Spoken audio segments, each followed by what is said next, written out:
Hello, जय हिंद दोस्तों। आज के सेशन में हम बात करेंगे फिजिक्स की तीसरी क्लास है जिसमें एमसीक्यू डिस्कशन कर रहे हैं। देखिए, इसमें हम एमसीक्यू इस प्रकार से डिस्कशन कर रहे हैं जैसे क्वेश्चन होगा उससे रिलेटेड जितने भी इम्पॉर्टेंट क्वेश्चन एग्जाम के पॉइंट ऑफ व्यू से हो सकते हैं सब पर हम डिस्कशन करते हैं। बाकी बातें हम क्लास के लास्ट में करेंगे। शुरुआत करते हैं क्लास की। उससे पहले क्लास अगर आपको अच्छी लगे तो लाइक करना, चैनल को अभी तक सब्सक्राइब नहीं किया तो सब्सक्राइब करें तथा शेयर करना तो बिल्कुल भी ना भूलें। देखिए, लाइक और सब्सक्राइब शेयर करते रहिए सभी लोग। शुरुआत करते हैं क्लास की, जिसका पहला क्वेश्चन ये हमसे पूछ रहा है, पूर्ण आंतरिक परावर्तन का उदाहरण क्या होता है। अच्छा, अगर हम आपसे पूछें कि पूर्ण आंतरिक परावर्तन होता क्या है भाई साहब, तो पूर्ण आंतरिक परावर्तन क्या होता है, जब प्रकाश किसी माध्यम में जाता है, प्रकाश एक माध्यम से दूसरे माध्यम में प्रवेश कर जाता है तो उसे क्या कहते हैं, पूर्ण आंतरिक परावर्तन। जैसे जैसे रेगिस्तान में क्या होता है, रेगिस्तान में जो होता है वहाँ सिर्फ बालू पाई जाती है। बालू के कण जो होते हैं वो मोटे होते हैं, जिसके कारण प्रकाश का अवशोषण कर लेते हैं और वो चमकने लगते हैं। इसलिए दूर से देखने पर ऐसा लगता है जैसे शीशा रखा हो। वहाँ की वस्तुएं इसी के कारण, उसमें चमकने के कारण कणों के जो वहाँ की वस्तुएं होती हैं वो उल्टा दिखाई पड़ने लगती हैं। जैसे मान लो कि एक पेड़ बना है, ये एक पेड़ है, ये रेगिस्तान है और रेगिस्तान में ये अगर दूर से देखेंगे तो यही पेड़ सेम उल्टा दिखाई पड़ने लगेगा। यहाँ से अगर देखेंगे तो यही क्या होती है, मरीचिका होती है।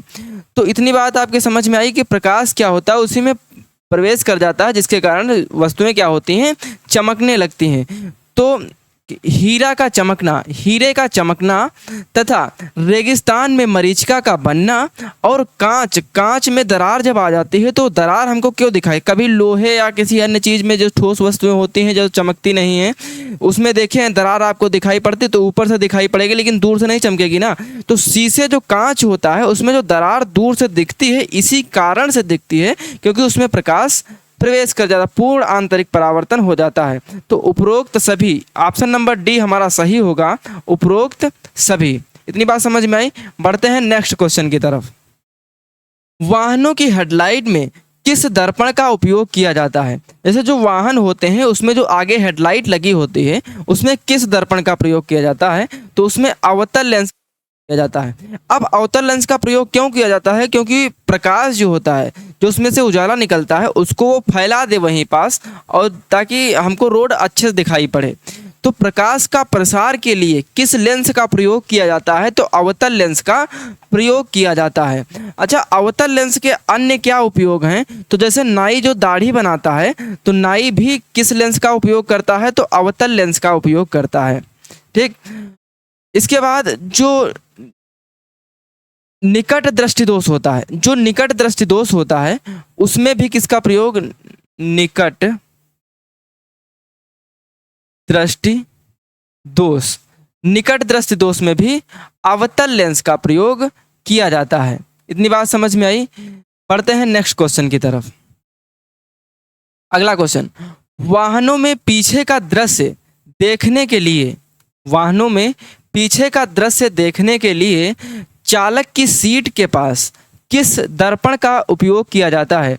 देखिए, जब चालक जैसे ड्राइवर गाड़ी चला रहा होगा तब क्या होगा कि वो पीछे मुड़ मुड़ के तो नहीं देखेगा ना, तो उसको दूर की, मतलब पीछे जो दूर की वस्तुएं देखने के लिए कौन से लेंस का उपयोग करता है, तो वह उत्तल लेंस का उपयोग करता है। कौन सा लेंस, उत्तल लेंस का। अगर हम उत्तल लेंस के अन्य उपयोग की बात करें तो दूर की वस्तुएं देखने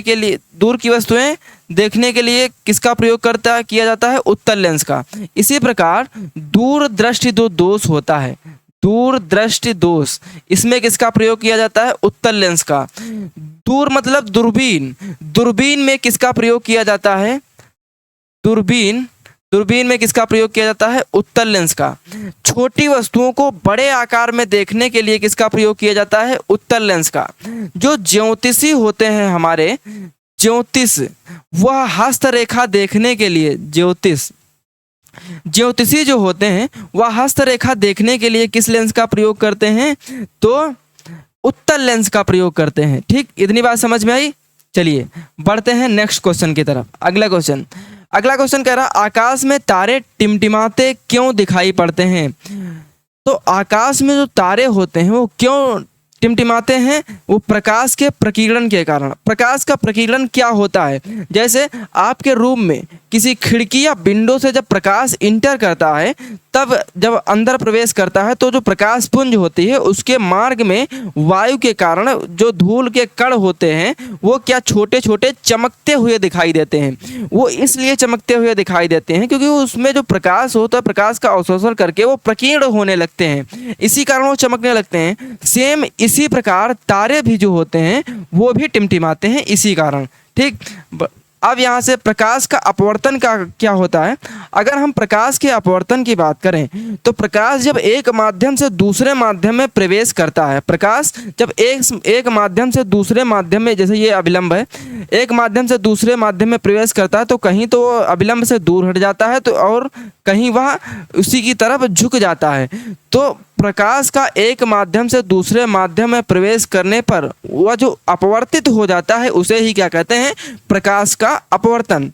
प्रकाश का परावर्तन क्या होता है, जैसे प्रकाश जो होता है आपतित किरण तथा परावर्तित किरण पर अभिलंब तीनों क्या होते हैं, एक ही बिंदु पर होते हैं। ठीक, मतलब जब प्रकाश आपतित होता है, प्रकाश आता है और जैसे चिकने तल पर गिरा और उसकी कुछ मात्रा उसी माध्यम में वापस लौट जाती है, इसी को क्या कहते हैं, प्रकाश का परावर्तन कहते हैं। प्रकाश का पूर्ण आंतरिक परावर्तन क्या होता है, प्रकाश का पूर्ण आंतरिक परावर्तन जो कण होते हैं उसको नहीं, प्रकाश का पूर्ण आंतरिक परावर्तन जो प्रकाश, जैसे मरीचिका का उदाहरण भी मैंने दिया था, उसमें क्या होता है प्रकाश के कण अवशोषित कर लेते हैं, पूर्ण आंतरिक परावर्तन हो जाता है।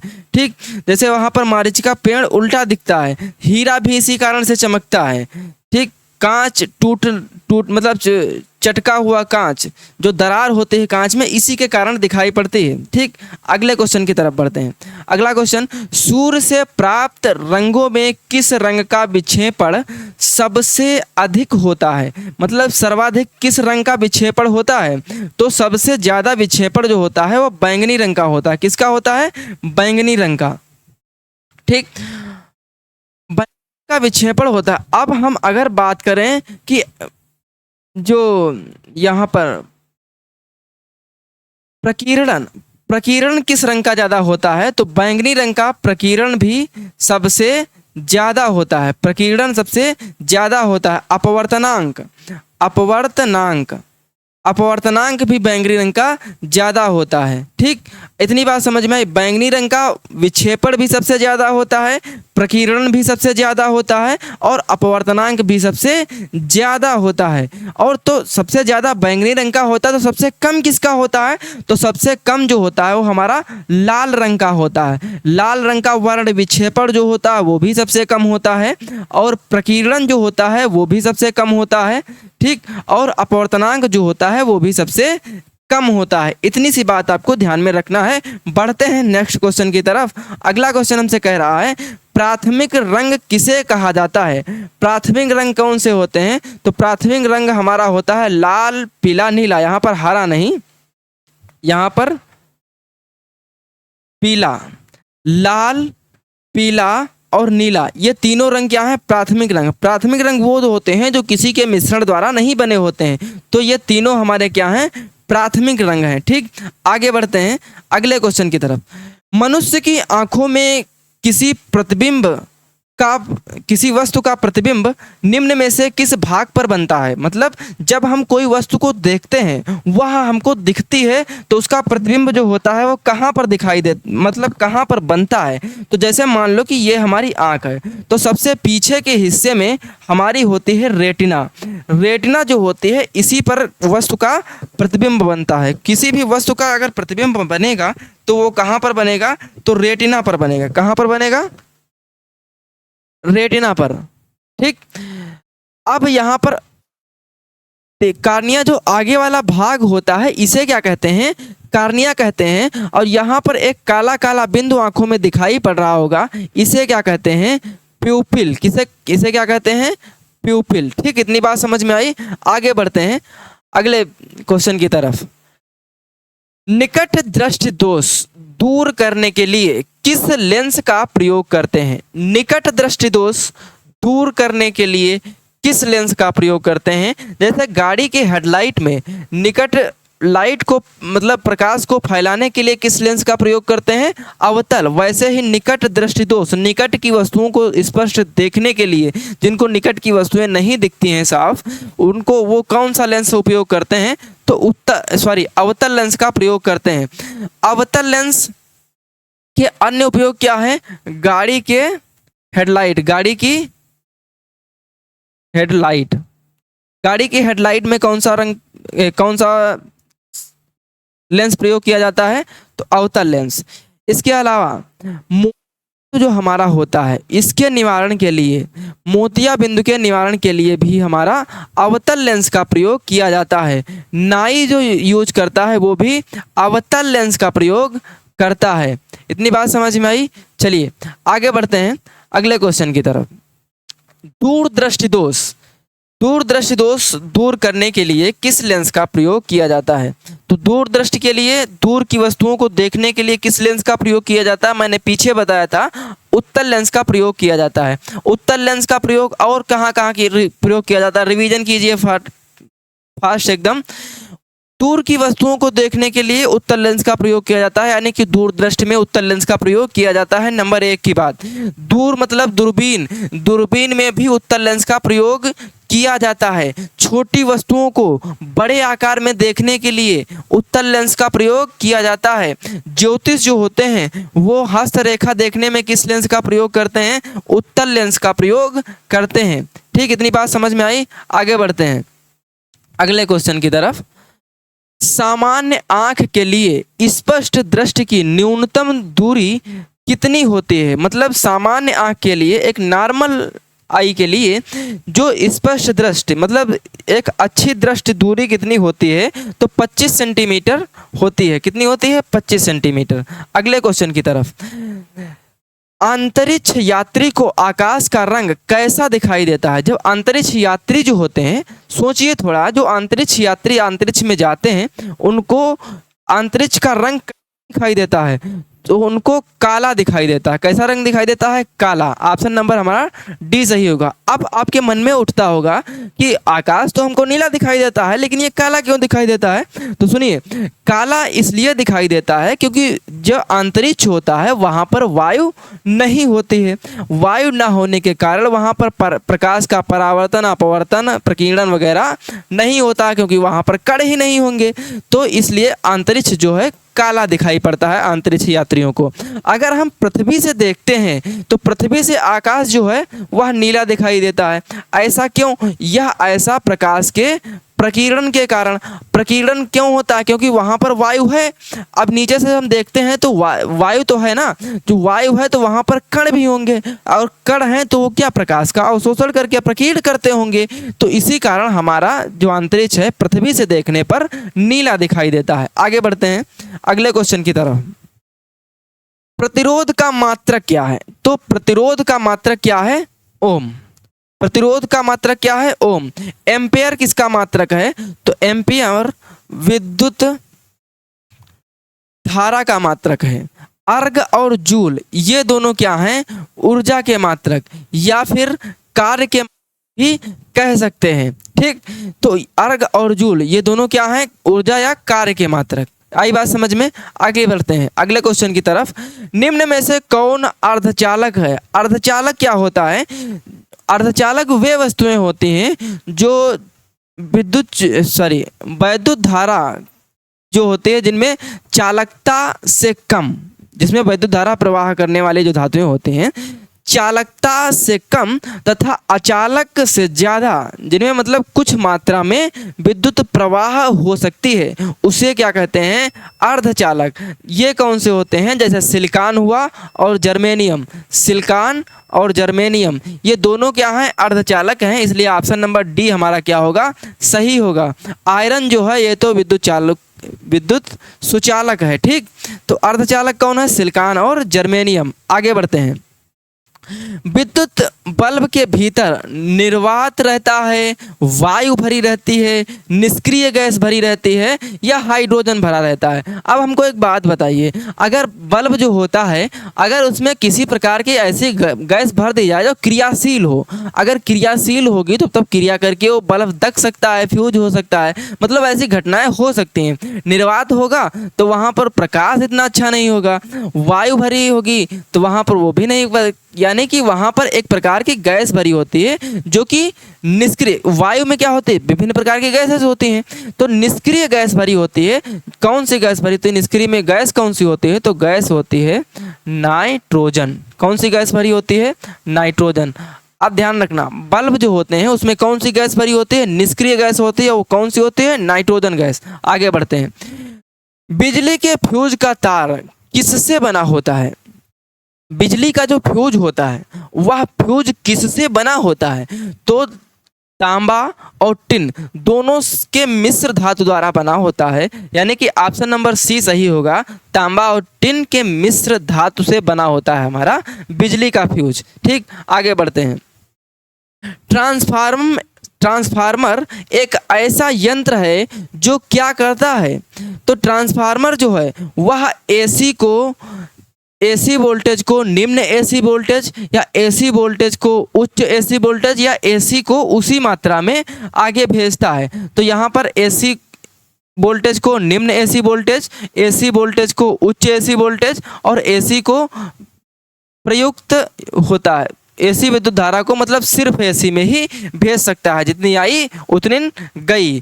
ठीक, आवश्यकता के अनुसार, जैसे वो कन्वर्टर लगाते हैं, स्टेबलाइजर जिसको बोलते हैं। स्टेबलाइजर क्या होता है, जब लाइट कम होती है तो उसको बढ़ा देता है, जब ज़्यादा होती है तो कम कर देता है, और जब नॉर्मल हो तब भी वैसे ही भेज देता है। ठीक, इस प्रकार से ऑप्शन नंबर डी हमारा सही होगा। ठीक, इसका सबसे अच्छा उदाहरण हमारा कौन सा है, स्टेबलाइजर। ठीक, आगे बढ़ते हैं नेक्स्ट क्वेश्चन की तरफ।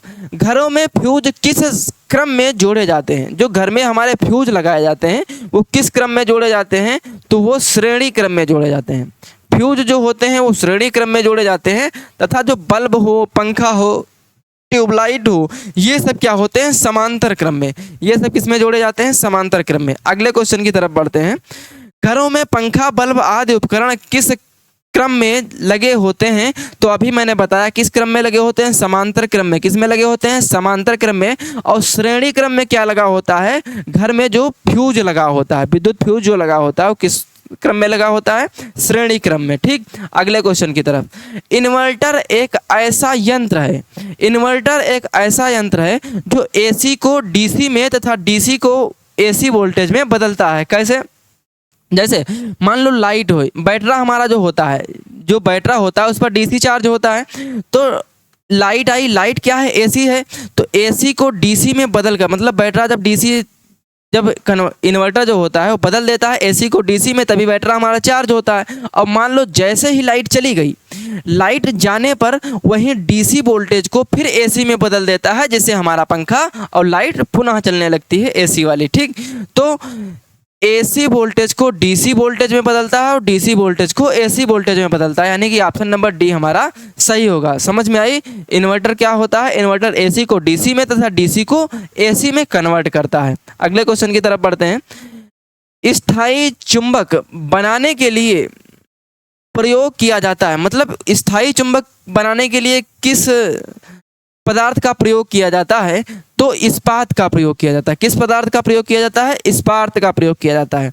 अभी मैंने तो ऑप्शन नंबर इसमें क्या सही होगा, डी। अभी मैंने बताया था कि सिलिकॉन और जर्मेनियम ये क्या होते हैं, तो सिलिकॉन और जर्मेनियम ये विद्युत अर्धचालक होते हैं। ये क्या होते हैं, अर्धचालक होते हैं। ठीक, इतनी बात समझ में आई। बढ़ते हैं आगे।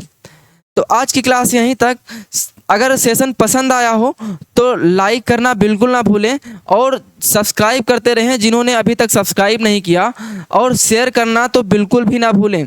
जितने भी आप ग्रुप से जुड़े हैं, जितने भी मित्र हैं, सबके पास शेयर करें, अधिक से अधिक शेयर करें।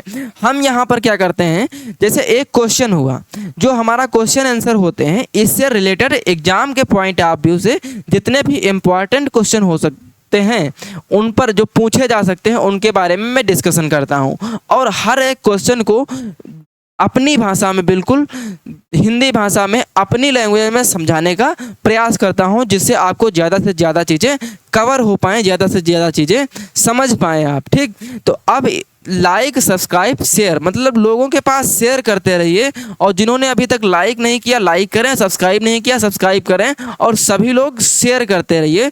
जिस भी ग्रुप से जुड़े हैं सब में शेयर कीजिए। हर व्यक्ति, हर लड़का तैयारी करने वाला, हर पर्सन जो भी तैयारी कर रहा कंपटीशन की, उत्तर प्रदेश पुलिस की या यूपीएसआई की, सबके पास शेयर करते रहिए। ठीक, इसी के साथ स्वस्थ रहिए, मस्त रहिए, मुस्कुराते रहिए। धन्यवाद।